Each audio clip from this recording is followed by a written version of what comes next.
مرحبا. اليوم حنعمل سوا براوني خالي من الجلوتين.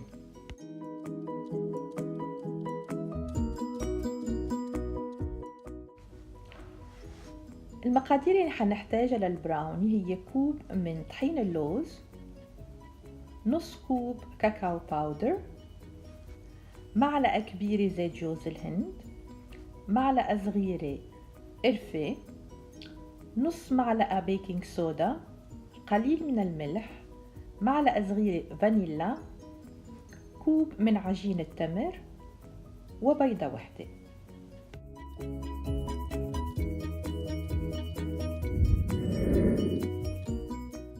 بالخلاط بنضيف أول شي اللوز،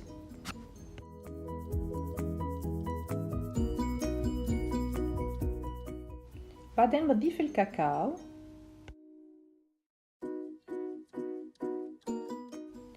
بنضيف بعدين عجينة التمر، بنكون قطعناها قطع صغيرة مشان ما تكتل على بعضها،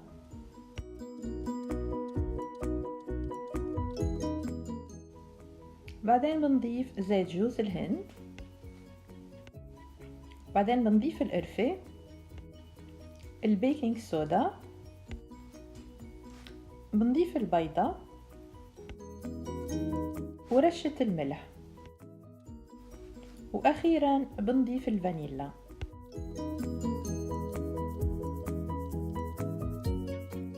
بنخلط جميع المقادير مع بعض بالخلاط. إذا شفتوا إنه العجينة أو الخليط شوية ناشف، فيكم تضيفوا معلقة أو معلقتين كبار مي، وبترجعوا بتخلطوا الخليط مرة تانية.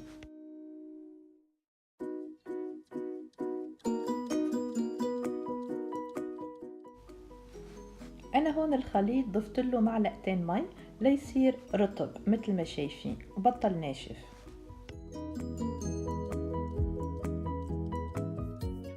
بنجهز وعاء تقريبا 20 سنتي على 20 سنتي بورق الزبدة، وبنسكب خليط البراوني.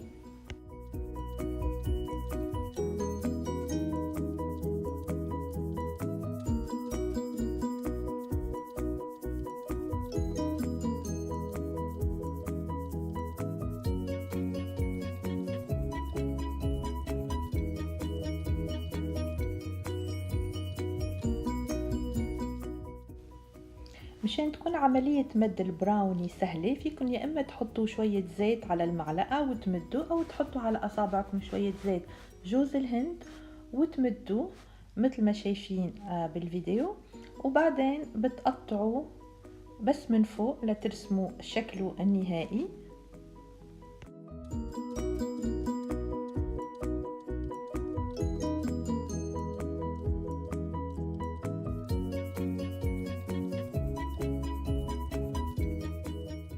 وبعدين فيكن من فوق تزينوه بحبات جوز مثل ما شايفين.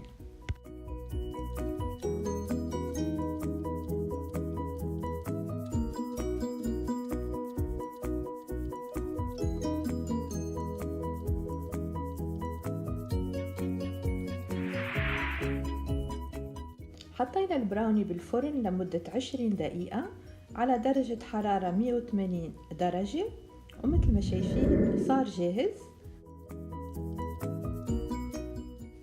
إذا عجبتكم الوصفة ما تنسوا تحطوا لايك وتشتركوا بالقناة، وألف صحة وعافية.